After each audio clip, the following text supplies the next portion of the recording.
Welcome to coverage of the 2022 Tim Selinske U.S. Masters Disc Golf Championships from the Quad Cities area of Illinois and Iowa. This PDGA major brought to you in part thanks to Ace Run Pro and thanks to Gatekeeper Media for providing our graphics today. It's Grant Zellner and Jennifer Allen from Camden 2. We'll be playing all 4 rounds here at Camden 2 in the FP40 division. You get some idea right there of who will be in contention this week. I recognize that name at the top, Jen.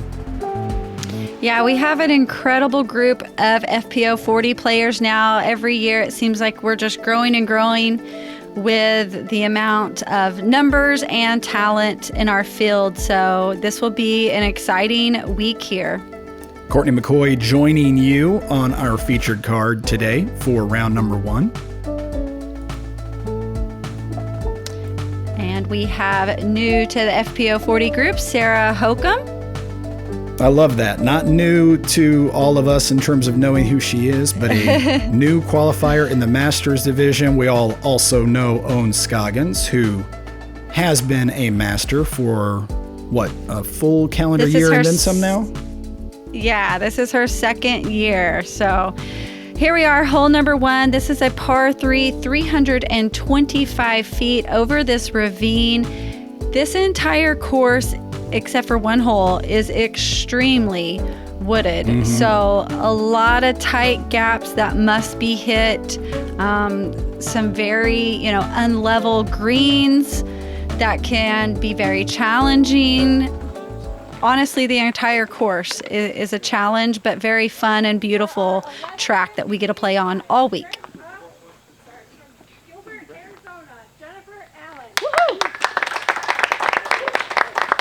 Just there, Jen, we hear you being announced, getting to lead off as the defending champion from last year's Tim Selinske U.S. Masters. And I was very excited to hit that very first gap and get right up there for a putt on the green.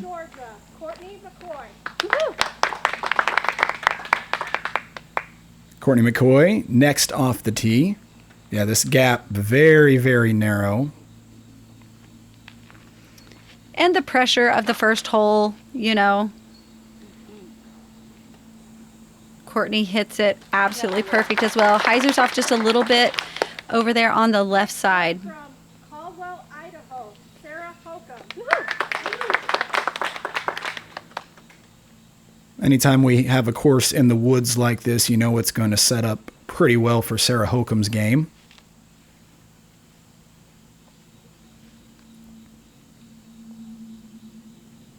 Yeah, she is able to flex and bend forehands like no other player. It's incredible sometimes the lines that she can hit with that shot.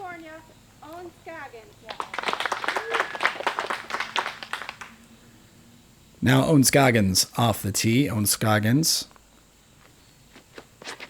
electing here to go with the backhand. Yeah, she really has developed, or I wouldn't say developed. She's had both forehand and backhand, but she's really zoned in and uses both almost equally now. Sarah having not quite made the ravine, catching a late tree after the gap. And that was probably very lucky that she did. It's a lot easier to make it across from that other side versus if you get off any of these fairways, it's very difficult to get back.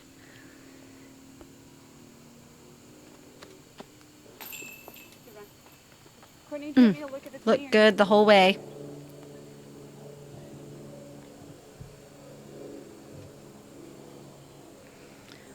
Courtney is an incredible putter as well. I expect that we will see a lot of huge putts hit by her this whole week. And now you, Jen, making it across pin high. And everybody, we should make a note there of what do you call that tape on your shoulder there, Jen? That is kinesio tape. Kinesio tape. And my skin, it's a very great tape for your skin. It's softer than a Band-Aid. People who are allergic to Band-Aids can use it, but I can tell you after wearing it for about 4 weeks now, my skin is ready to not have that on anymore. Dealing with a little bit of a shoulder issue that you got back at Worlds and just kind of gritting your way through it here to try to defend your championship. Yeah, for sure. I wanted to at least, I would say respect Tim, respect, defending my title and give this first round a shot. I honestly, going into this day here, felt like this would probably be my only round of the week. So I was in quite a bit of pain. You do take the lead after one here in this 2022 PDGA Major. He's way out of position. He's going to have to force it, though. I don't think he can. Think it's even possible? It's in the impossible range. The way Worlds ended last year, you couldn't have wrote that in a book. After the initial reaction, I had to process. If you don't even think it's a sport, watching this moment has to get you pumped up. He's going to need the shot of the century. I could sense something was about to happen.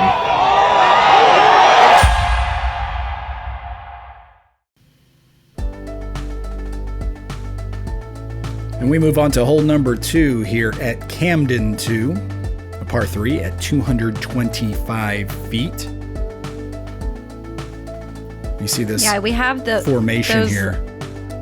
Yeah, they're old there's so many old trees on this entire course that they cut off and did not, pull up the whole roots. So we have to get over that little wall right there. And then this green drops off very, very quickly. So either hitting and rolling can be very difficult, as well as if you throw it just a little too hard or it gets a little too glidey, you can go deep off that behind the basket. Little soft putter or a mid there for you off the tee and up and over that little formation in the middle of the fairway. Courtney next.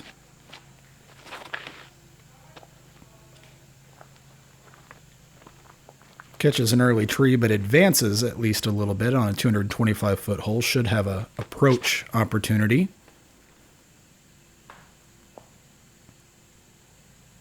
Similar for Own.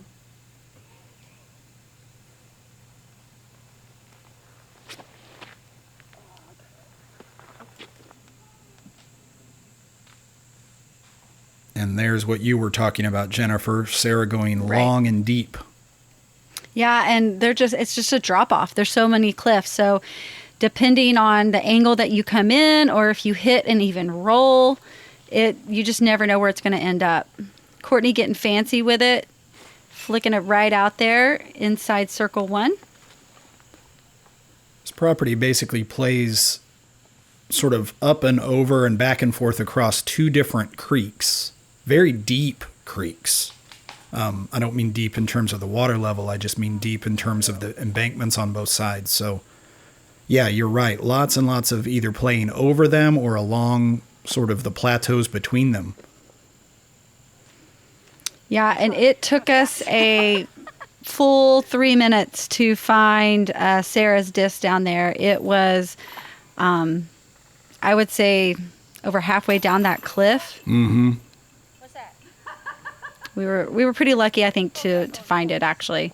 Here in a couple of holes, we'll get a chance to see just how steep that cliff is because we'll sort of play down a different part of it.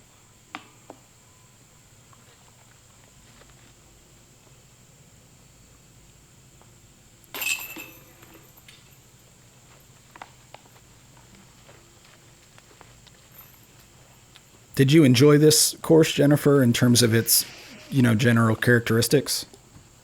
I did, and I was thankful that it was shorter than, we just came from Emporia, where everything was so long and you had to really throw hard. So being injured, I was able to throw very light, underweight, understable discs that allowed me to play. So I was actually thankful that we were on this track.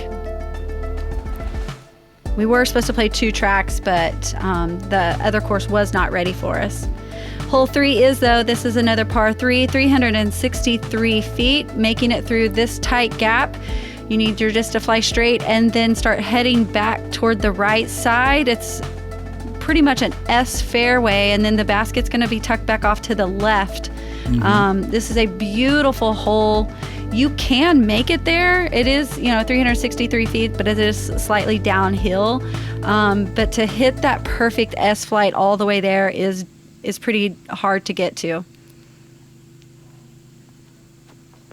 I am tossing my daughter's 148 Starlight Turn. Wow, 148 grams. I've thrown more lightweight disc in the last month than I have my entire career, but it actually flies very well. So I throw it on almost every hole besides that, my Mako. Courtney hits that gap perfectly, and that's the trouble. You need it to turn over to get along, that first big portion of the fairway, but then we need the disc to stable back up and not be too understable. So it makes it back to the basket, and she does it very nicely. Cranking on that forehand. She goes all the way through to the fairway that's runs parallel to this hole. And I think she has a huge gap. I mean, she went most of the way on an entirely different hole, but I think it works out for her. Sarah a little low, but makes the initial gap, which is always goal number one. Yeah.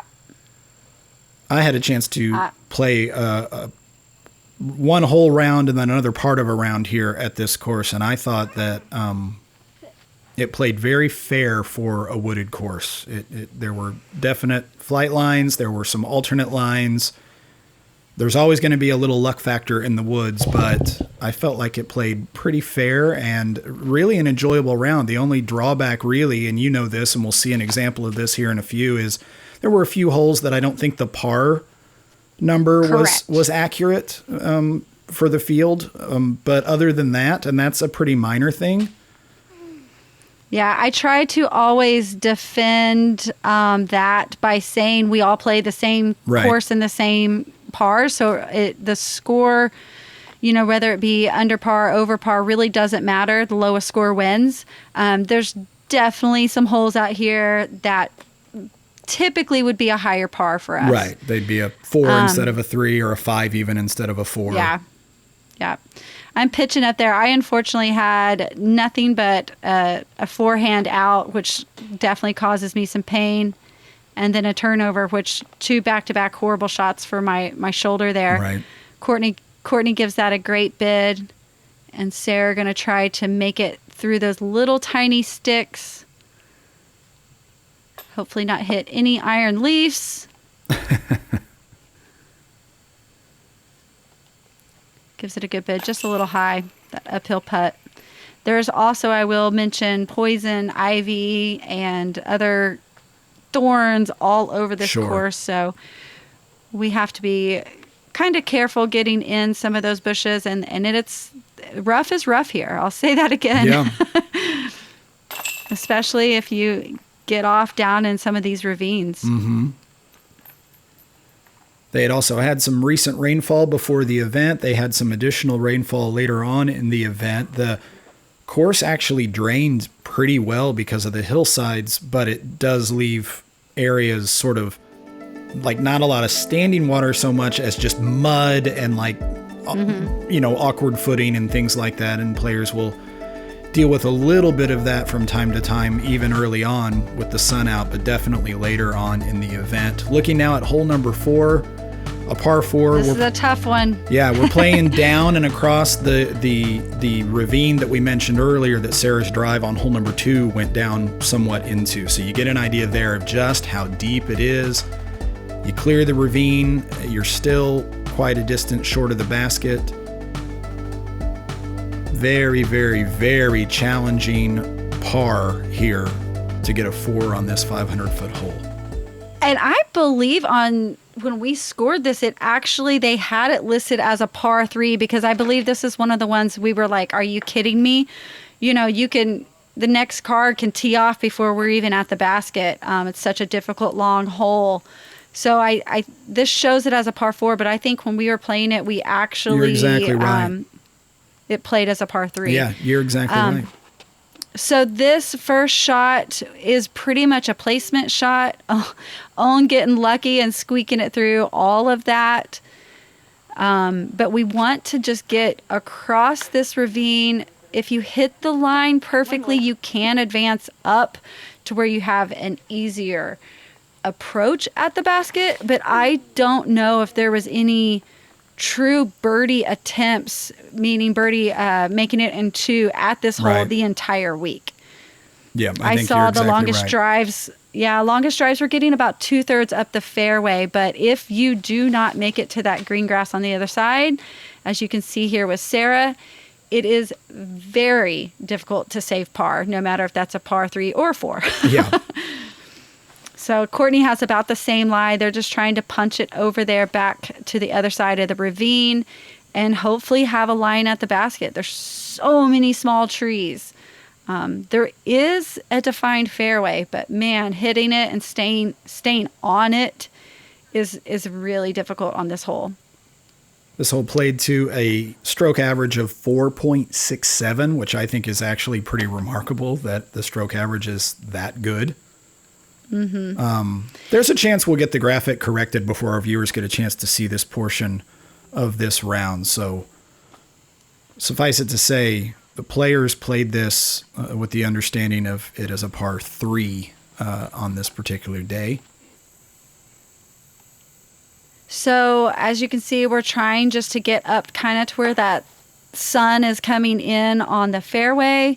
Courtney, unfortunately, finds one of many trees. I don't even know if you call them guardian trees. This is a straight on like defensive line here to get in. But then I'm going to go ahead and add, not only do we have to try to get through all of these little trees, but this green was so fast, and you're going to probably see multiple pretty ugly rollaways or hits and kicking outside or on circle's edge on a pretty well thrown shot. So that was something that was in the back of our head as well, trying to approach this green.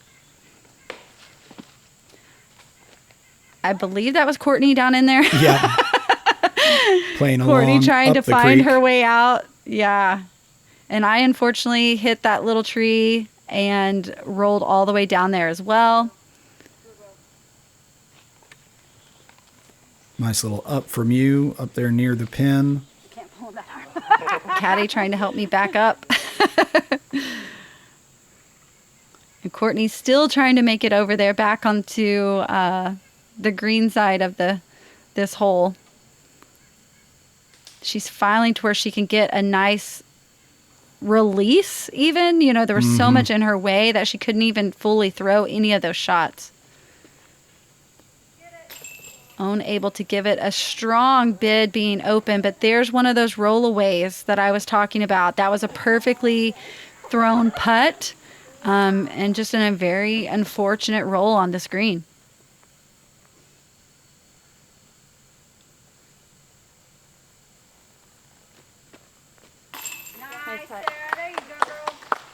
Sarah able to make that bogey putt. We're going to give it a run back. Doesn't matter what the score is. That was a beautiful putt.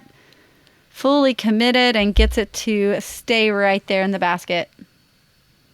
This hole, you kind of feel like you come away bleeding or exhausted, and we're on hole 4. This is maybe the one hole on the course that the players you could tell were frustrated by the parring of the hole.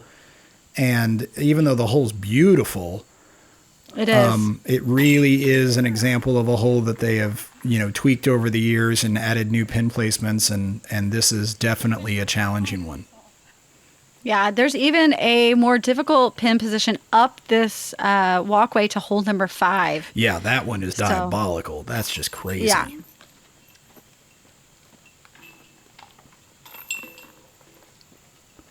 So yeah, we end up on hole 5, and we feel like we've played a solid 8 holes by now. No doubt about it.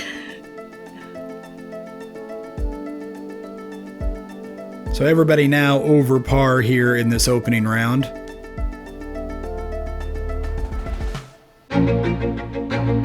Kristen Tatar looking confident early.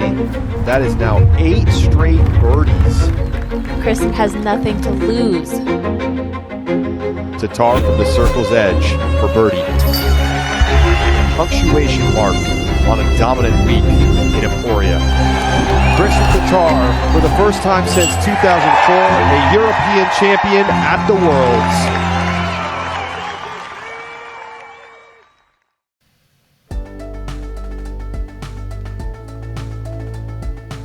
All right, hole number 5. This is a par 4.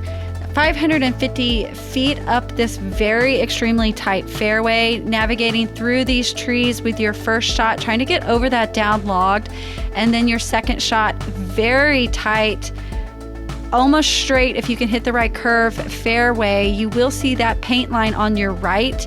There's not a fence, so very easy to go over that OB that's literally 5 feet away from the basket.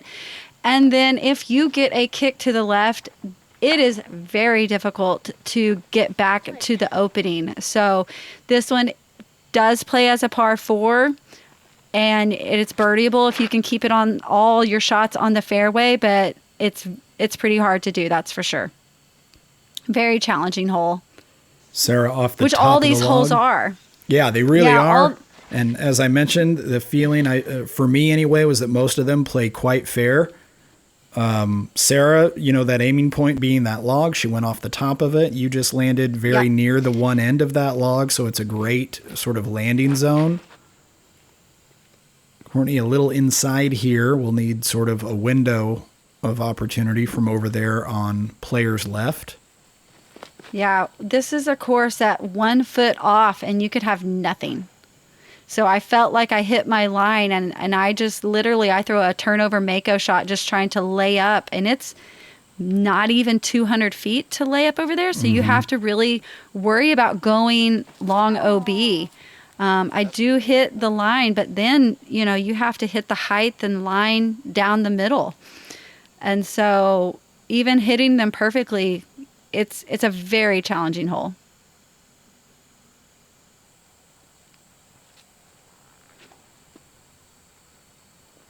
Sarah trying to stand this one up so that it doesn't fade out of bounds over there. Gets a nice little kiss off of a downed log that basically is the OB line. Correct. Yeah, she played that perfectly.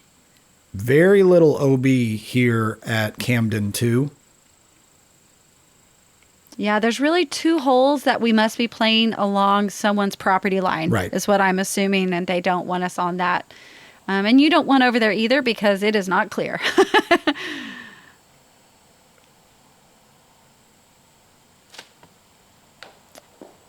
So in that aspect, I do like that of this course. You are punished enough if you miss this fairway.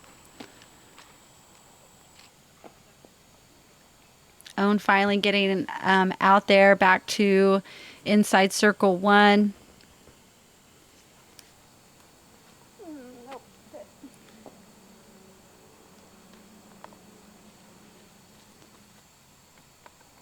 Trying to give it the best bit I could, getting my arm up. Right. The tape doesn't restrict a lot, but it does restrict a little bit, so.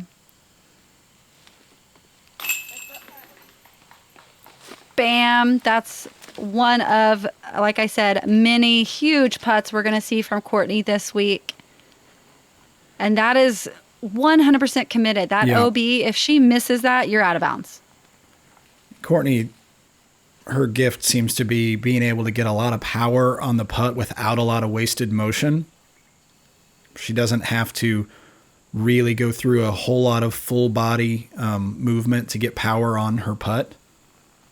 Yeah, it's a very strong putt and always on line. She's really good about not missing right or left. Sarah in, don't want to ignore the first birdie of the round since yours on hole number 1. Yeah, this is a really difficult hole to birdie, so that was an awesome birdie by Sarah.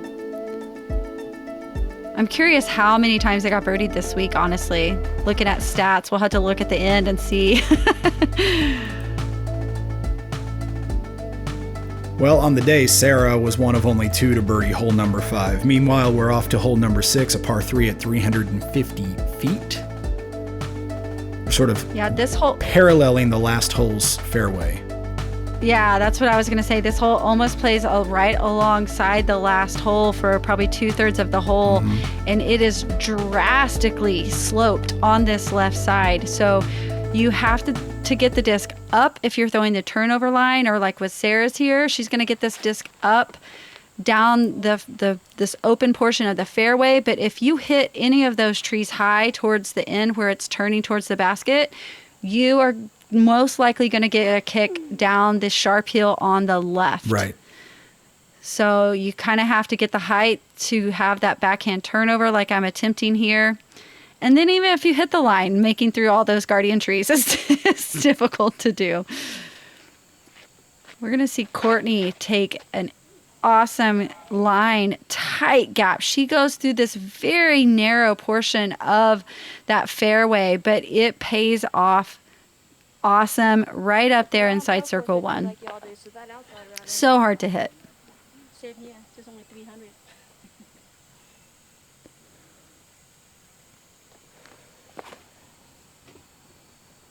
I'm looking to flex a forehand. Common play for her throughout the course of the week here on this tightly wooded course. Gets up there into the edges of own range. Yeah, and that's hard to do too. You know, she really puts so much turn and, like you said, flex on every shot, but to make it through the trees. But then this course has so much elevation change and levels of the ground. So she's going to have to watch her angles coming in on a lot of these holes.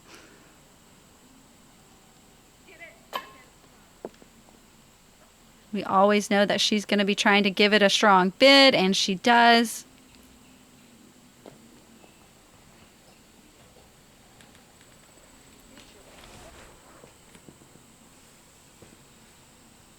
Really can't tell, but this basket does slope down past the basket.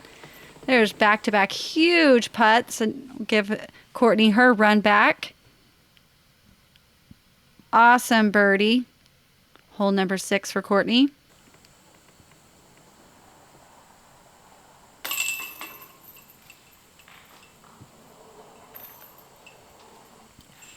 Solid putt there for Sarah, following up the birdie with the par.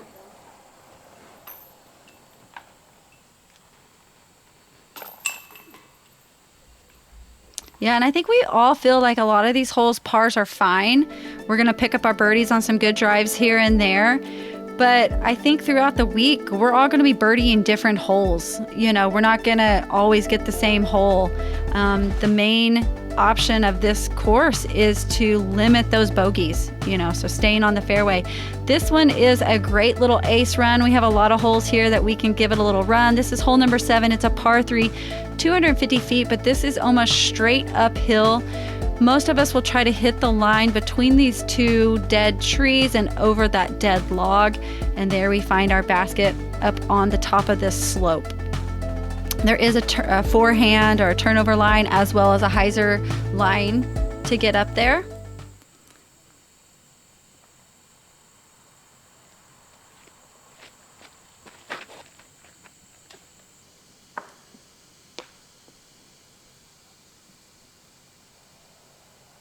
So Courtney catching a little bit of a rollback off of that log.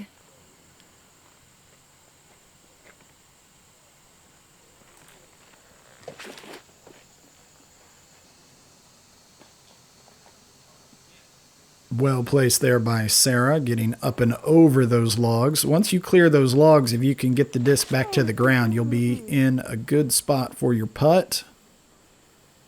Yeah, this green is fairly open up there inside circle 1, but depending on which side of the basket you're on, you either run this putt or not. Right. So you may be pretty close, but if you're on that top side, it's a very treacherous putt. Even that one stays, that's a good stay there. But even hitting the basket, if it hits the ground funny, you're going to get an ugly roll away.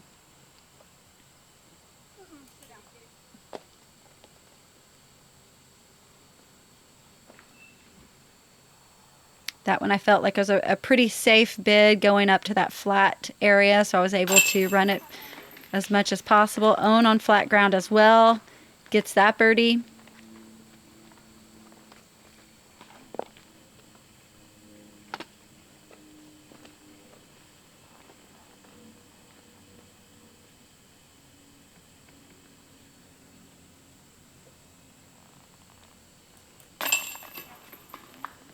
And that beautiful drive by Sarah gets her a birdie as well.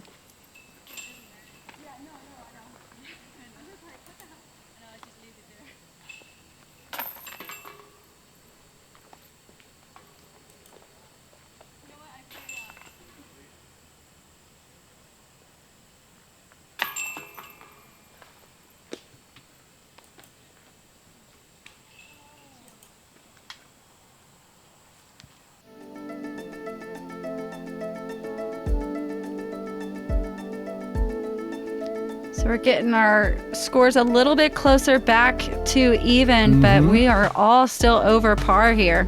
So short holes maybe, but difficult course for sure. The 8th of 500-foot par 3. Playing along sort of the edge of that ravine you see off to the right-hand side. So we're between ravines here, playing along the plateau in the middle. Hole sort of knifes back to the left there. And it's such a beautiful hole. It's so green. The sun's, beaming in through the trees, so it's so picturesque. But don't let it fool you. This is a very challenging hole as well. We want our first drive to kind of get past that really big tree right there. I believe that's where their short placement is.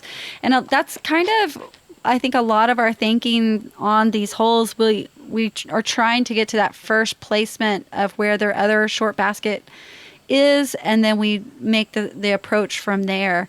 But that first shot is kind of the easiest part of this hole. The approach in between all of these super... Courtney unfortunately gets the dead tree right in the middle, and the stump. That's like one in a million, I think, to hit that. But yeah, that second shot up to the basket, I think, is the hardest part of this hole.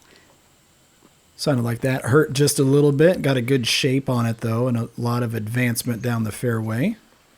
Yeah, I unfortunately get a little bit of a kick down off the hill just a little bit there.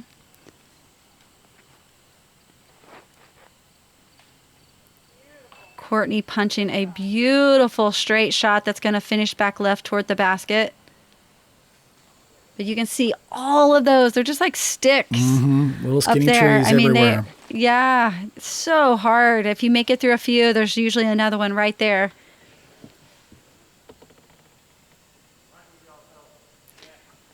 I have one way, and it's right through all of those trees. I was shocked to actually hit that line. What a pure shot that was. I kind of don't know where my discs are going at this point, but as long as they weren't hurting too bad, I didn't care.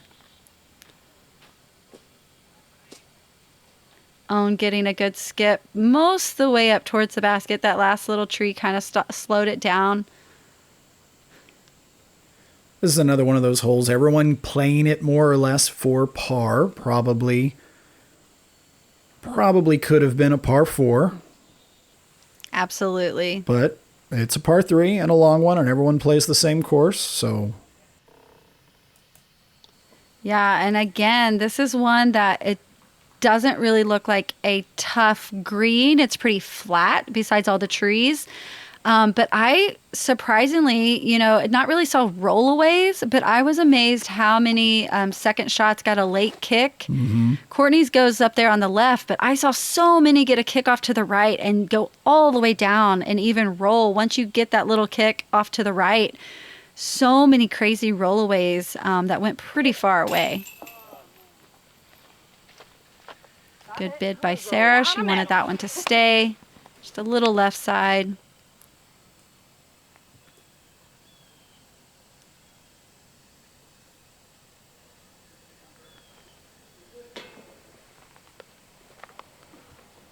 There's Courtney. And there's getting, a rollaway. Yeah, nasty and little rollaway there. look how flat this ground looks. Like It looks flatter than it is. It's not. Yeah. So I think that kind of is in the back of all of our heads, most of our heads. Maybe not owns, but we all definitely question it. Courtney, I mean, man, that was an ugly little kick out. It caught that last little nub. That was extremely unfortunate.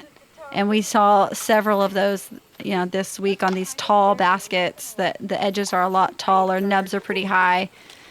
But man, I saw Courtney take some incredible death putts this week. So these women are strong and confident, that's for sure.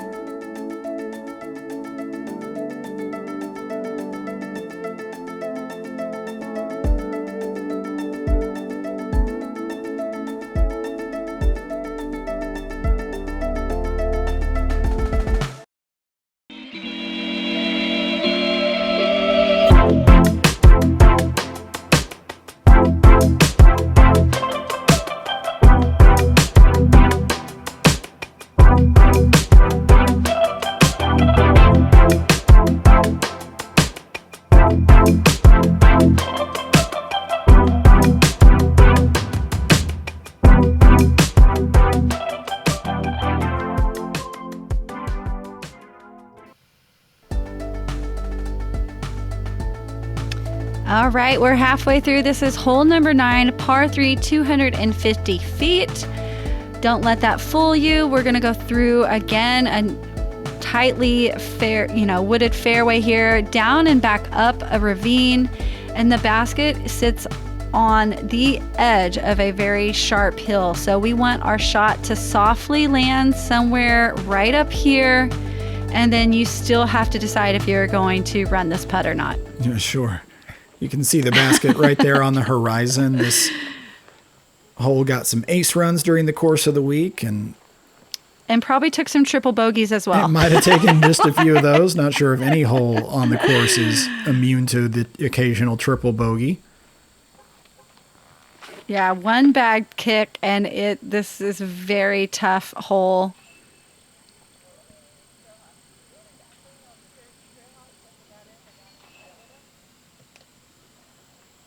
So they did, give us a little bit of a flattened area right by the basket. But other than that, this is very steep right behind. I'm off on the jungle on the left. Turnovers are not friendly and not something I'm liking to do. And unfortunately, this course has a lot of them. Yeah, you're turning something over. You're flipping something up either way. Yeah. Not a very comfortable rotation for your arm off of that shoulder. No, and it never fails. It puts you in something like this to where you have another very uncomfortable shot out. Right. But I was able to throw my Cayman there, I think is what I threw. And unfortunately took a little bit too far of a roll, but I was surprised I hit the line and got it by the basket where I wanted to. But getting your shots to stay where you put them on this course is the difficult part, I think. I feel like this... Courtney looks like she landed that one pretty flat, so hopefully that stayed. I feel like this course is a classic example of the kind of golf where you have to judge how you feel about the way you're playing based on, did you execute what you meant to execute? Meaning, did I hit the gap I wanted to hit? Yes. Okay, then it was a good shot. Yeah, it might have landed and hit a root and rolled 15 or 20 or 30 feet away from where I wanted it, but I can't get mad about that. I have to judge how I'm playing based on, did I execute what I wanted or not? And Sarah, right there, executes. Excellent putt. Yeah, super death putt. I have a little bit easier of a putt back uphill, but that's a putt. If you hit it low, you're coming right back down. So yeah. Maybe not as scary as Sarah's, being hers. If she misses basket, she's going 40, 50 feet past. But those uphill putts, they're very Can be treacherous as well if you hit it low.